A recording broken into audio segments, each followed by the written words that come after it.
Ho camminato come cristiano ubbidiente per più di 50 anni nella Chiesa cattolica e pur rimanendo ancora tale, ora fuggo da tutto ciò che non somiglia al frammento di Dio che mi vive nel cuore. Credo che l'esperienza con Dio sia cosa intima e come tale non ha bisogno di conoscenza, poiché il mistero che mi ammanta si sente subito nel cuore senza bisogno di spiegazioni.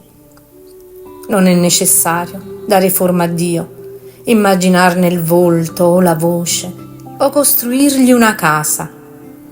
So piuttosto di potermi fidare di Lui mistero, di sentire la sua carezza diversa da ogni altra e che la sua verità è spirituale, senza inganno.